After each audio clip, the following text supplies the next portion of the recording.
K-pop looks like a dream on the surface.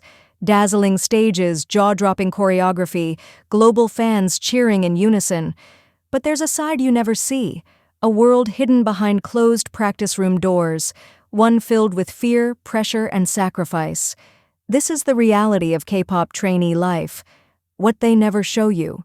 It doesn't start with fame. It starts with a contract and a countdown. You train for years, sometimes from the age of 12 or 13. You leave home. You leave school. You leave childhood behind. Once you're a trainee, your life is no longer yours. You become a trainee. You sign a contract, often long, restrictive, and rarely in your favor.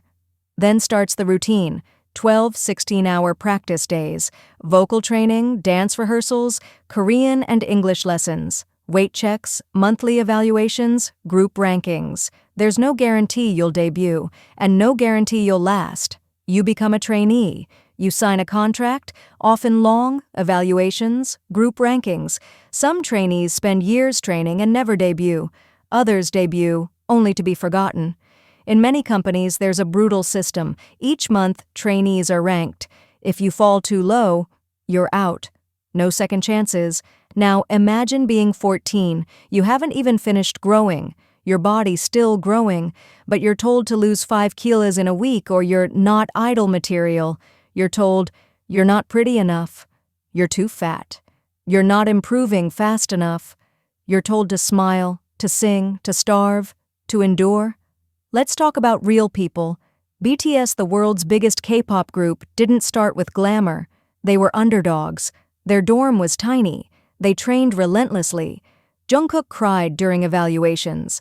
Jimin nearly got cut. They questioned themselves constantly, and yet they kept going. Because to them, debut was everything. But what most people don't realize is, even after debut, the struggle continues. You're finally on stage, but you're still living in fear.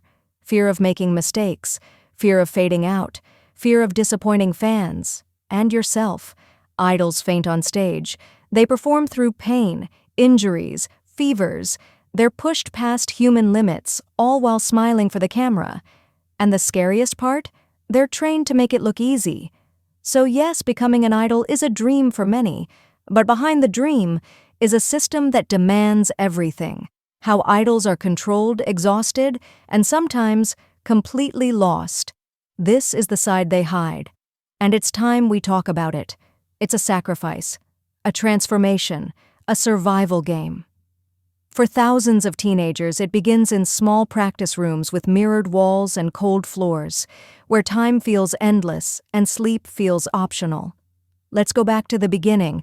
You're told to smile on camera, but scolded for having acne. You're told to dance like a machine, but never given time to rest. You're constantly compared, constantly evaluated, constantly replaceable. In fact, in some agencies, monthly cut systems are brutal. One bad evaluation and you're out. Years of effort gone overnight. You live in dorms with 5-10 other trainees. No personal space, no family, no normal teenage life, no birthdays, no weekends, no freedom to cry. Some trainees go years 5, 6, even 10 without debuting, like Jennie Jihyo. And when they finally do, the pressure only grows.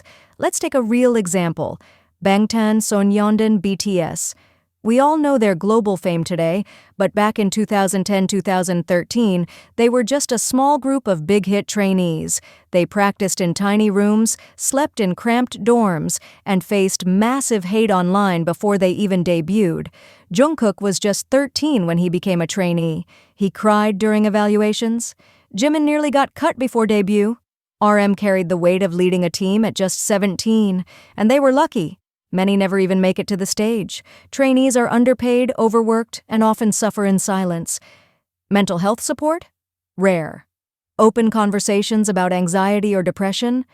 Taboo. So many suffer eating disorders, burnout, even trauma, just to chase a dream that may never come true. But here's what makes it even more heartbreaking. Some don't just lose the dream. They lose themselves. Now the question is, what happens to those who don't debut? And what about those who do? But find fame is not freedom. Debuting isn't the end of the struggle. For many idols, it's the start of a darker chapter. Now you're famous, but you're more controlled than ever. Your company dictates everything: your schedule, your clothes, your relationships, even your personality.